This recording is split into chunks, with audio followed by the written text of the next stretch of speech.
रुपैडिया स्थित भारत नेपाल सीमा पर इस समय यात्रियों की लंबी कतारें देखने को मिल रही हैं। बताया जा रहा है यह स्थिति सुरक्षा व्यवस्था को और मजबूत करने के उद्देश्य से शुरू किया गया एक पायलट प्रोजेक्ट के कारण बनी है। इस नई व्यवस्था के तहत सीमा पर आईडी जांच के साथ साथ यात्रियों की फेस रीडिंग भी की जा रही है। प्रशासन के अनुसार यह प्रयोग सफल रहने पर आगे इसे अस्थायी रूप से लागू किया जा सकता है और अन्य क्षेत्रों में भी जो भी सीमावर्ती क्षेत्र हैं वहाँ पर भी इसे लागू करने की उम्मीद बताई जा रही है।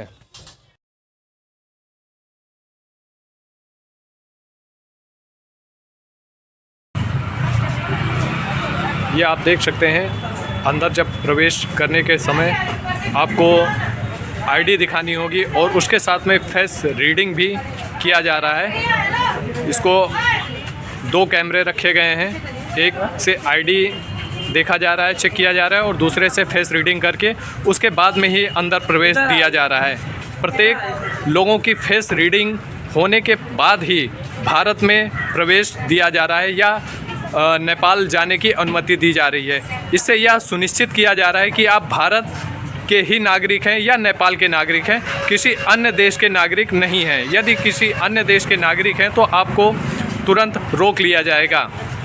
इस पायलट प्रोजेक्ट के तहत ये व्यवस्था अभी इसी भारतीय सीमा में चालू की गई है। यदि यह सही से और सुरक्षित कारगर रहता है तो बाकी अन्य क्षेत्रों में भी, अन्य भारत नेपाल सीमा पर भी इसको लगाए जाने की बात कही जा रही है। इस संबंध में जब हम एसएसबी कमांडेंट गंगा सिंह उदावत से मुलाकात की तो उन्होंने इस विषय पर क्या जानकारी दी, आइए जानते हैं उनसे।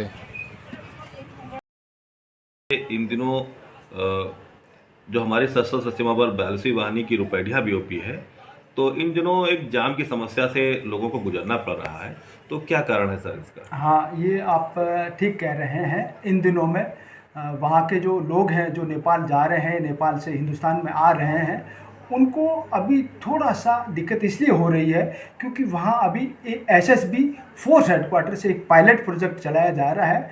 उसमें ये है कि हम जितने भी लोग आ रहे हैं या जा रहे हैं, नेपाली नागरिक या हिंदुस्तानी नागरिक ही फ्रीली आ या जा सकता है। तो हमें उसके लिए एक फोर्स हेडक्वार्टर ने एक सिस्टम यहाँ लगाया है। वो सिस्टम क्या है कि हमारी मदद कर रहा है, सारा डाटा रिकॉर्ड कर रहा है, उनका फेस रीड कर रहा है, ताकि हमें सुविधा मिलेगी। सारा ज़माना आजकल टेक्नोलॉजी का है, आधुनिकीकरण का है, उस पर हम फोर्स हेडक्वार्टर ज़्यादा ध्यान दे रहा है ताकि आने वाले दिनों में कोई भी एंटी नेशनल एलिमेंट, स्पेशली मैं थर्ड कंट्री की बात करना चाहूँगा, जिसमें स्पेशली पाकिस्तान का या बांग्लादेश का कोई भी नागरिक यदि घुसता है या चीनी नागरिक घुसता है तो हमें उनको पकड़ने में आसानी रहेगी और हमारे पास डाटा भी रहेगा ताकि हम ये पता लगा पाएंगे कि कौन व्यक्ति कब घुसा है। ये हमारा पायलट प्रोजेक्ट है और पायलट प्रोजेक्ट अभी जब अप्रूव हो जाएगा तो फिर वहाँ हम थोड़े से कैमरे भी बढ़ा देंगे, सिस्टम भी बढ़ जाएगा, तो धीरे धीरे लोगों को सुविधा भी होगी। लेकिन अभी चूँकि स्टार्टिंग में है, थोड़ी सी स्टार्टिंग में कोई भी पायलट प्रोजेक्ट आता है तो थोड़ी सी स्टार्टिंग में समस्या आती है, लेकिन धीरे धीरे वो आगे और सीमावर्ती लोगों के लिए फ़ायदे की बात हो जाती है। देश की सुरक्षा के साथ साथ सीमावर्ती लोगों की भी सुरक्षा बढ़ेगी। ये पायलट प्रोजेक्ट है। सर, विद्यालय में बच्चों को छोड़ने के लिए लोग जाते हैं, कुछ टीचर्स जाते हैं, प्रेम सेवा क्लिनिक है, डॉक्टर्स हैं, तो उनके लिए सर क्या? यस, हाँ, ये बात सही कही आपने। चूँकि जो हमारे चेकिंग पॉइंट बने हुए, उस चेकिंग पॉइंट को पार करने के बाद में भी स्कूल है, ताकि जो स्कूल में बच्चे जा रहे हैं, पेरेंट्स जा रहे हैं, टीचर जा रहे हैं, उनका तो रोज़ का आना जाना है, वो नेपाल क्रॉस नहीं कर रहे हैं, वो हिंदुस्तान में ही रह रहे हैं। बात आपकी जायज़ है, लेकिन चूंकि सिस्टम लगा हुआ है। लेकिन हाँ, इस पॉइंट को मैं ज़रूर ध्यान में रखूँगा और उनको हम कोशिश करेंगे कि उनको अननेसेसरी ना रोका जाए। लेकिन ये मैं कैसे करूँगा, मुझे थोड़ा सा इस पर वर्क करना पड़ेगा और मेरे दिमाग में है ये बात कि मैं उनको कैसे फैसिलिटेट कर सकूँ।